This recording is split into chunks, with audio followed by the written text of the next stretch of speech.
안녕하세요. 구글 클래스룸 기초편 10번째 영상 클래스룸 관리하기 시간입니다.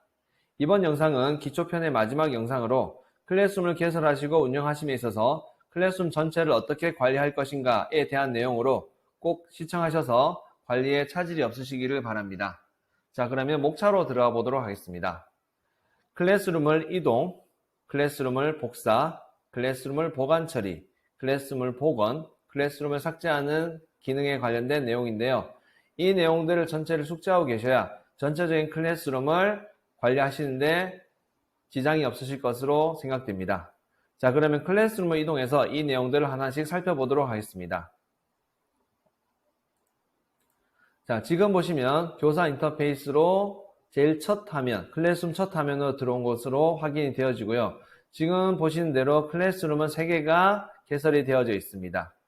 자, 그러면 클래스룸에 대해서 지금은 1, 2, 3번 순으로 정렬이 되어져 있는데요. 만약에 클래스룸이 정말로 많다, 그러면 아래쪽 화면까지 다 보이게 될 겁니다. 그러면 클래스룸의 순서를 저희가 임의대로 바꿀 수 있는데요. 가장 간단한 방법은 클래스룸 하나를 클릭하셔서 드래그 하시면 위치가 이렇게 바뀌어집니다.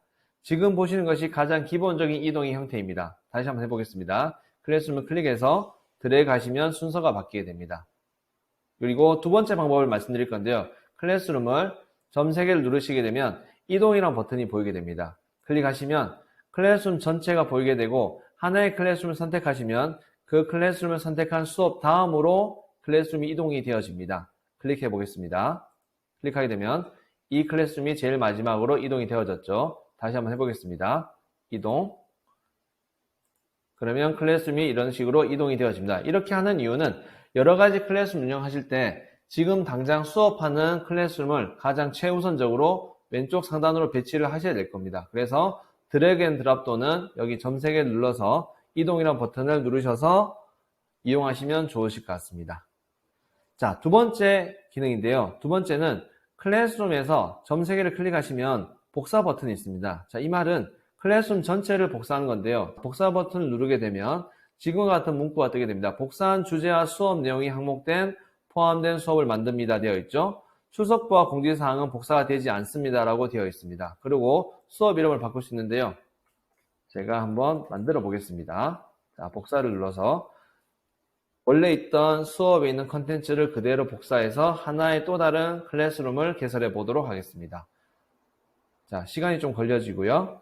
자, 지금 보시면 연습방을 제가 처음을 들어가서 개념을 설명을 드리도록 하겠습니다. 클래스룸 복사라는 수업 과제에 있는 모든 과제를 그대로 복사해 가는 것입니다.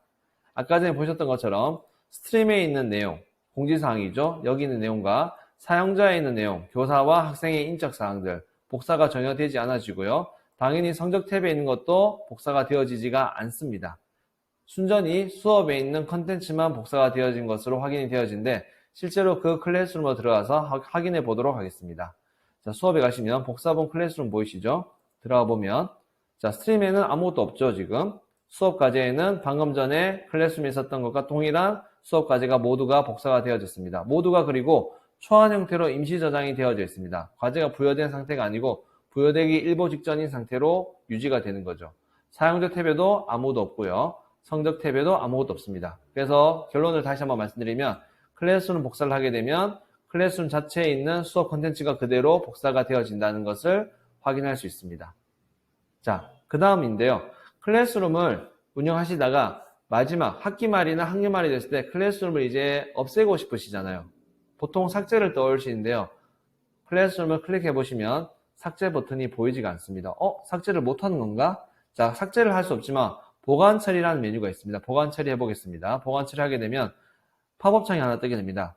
보관 처리하게 되면 모든 참여자에 대해서 보관 처리된다. 쉽게 말하면 공동교사랑 학생이 이 클래스룸에 더 이상 접근을 못한다는 겁니다. 그래서 보관 처리된 수업은 복원될 때까지 수정할 수 없다는 것, 접근할 수 없다는 것입니다. 그리고 보관 처리된 수업으로 이동이 되어지고 파일 자체는 구글 드라이브에서 그대로 유지가 되어진다는 문구가 보이게 됩니다. 자, 보관 처리 해보겠습니다.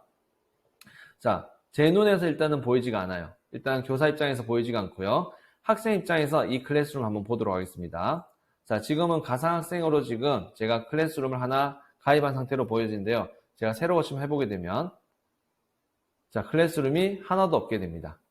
보신 것처럼 보관 처리되기 때문에 학생 입장에서도 클래스룸에 접근을 할 수 없게 되어집니다. 그래서 학기 말이 되어질 때 이 클래스룸에 대해서 삭제하기 이전 상태 보관 처리를 해두시게 되면 보관 처리된 상태에서 지금 현재 눈에서는 보이지가 않게 되어집니다. 자, 그러면 어디서 볼 수 있느냐? 왼쪽 상단에 기본 메뉴 누르시게 되면요. 제일 밑에 보시면 보관 처리된 수업이라고 있어요. 여기를 클릭하셔서 들어가 보시면 빗금이 끄어진 채로 비화 활성화되어진 클래스룸들이 보이게 됩니다. 그 중에서 연습방에서 점 3개를 누르게 되면 복원 또는 삭제를 할 수 있는 버튼이 있습니다. 복원을 하게 되면 실제로 클래스룸이 원래 상태로 돌아가서 위치가 되어지게 되고 학생에게도 이 클래스룸이 다시 보여지게 됩니다. 제가 새로 고침해 보겠습니다.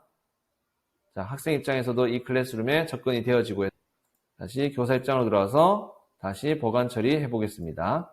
보관 처리하게 되면 다시 눈에 보이지 않는 상태, 쉽게 말하면 창고에 묵혀두는 형태로 지금 보관 처리되어집니다. 그래서 구글 클래스룸은요, 바로 삭제를 할 수 없고요. 보관 처리를 일단 하다가 어느 정도 시점이 지났을 때 삭제를 하는 것이 원칙입니다. 그래서 이 클래스룸에 더 이상 접근을 할 수 없게 만들고 더 이상 존재하지 않게 만들고 싶다 하실 때는 삭제 버튼을 누르시게 됩니다. 자, 삭제 버튼 한번 보십시오. 여기 팝업 창에 보시면 수업에 추가된 게시물이나 댓글에 더 이상 액세스할 수 없다 이런 말이 뜨는데요. 이게 무슨 말이냐면 구글 클래스룸 내에 있는 스트림 그리고 수업 댓글, 비공개 댓글 있었죠. 거기에 더 이상 접근할 수 없게 된다는 뜻입니다.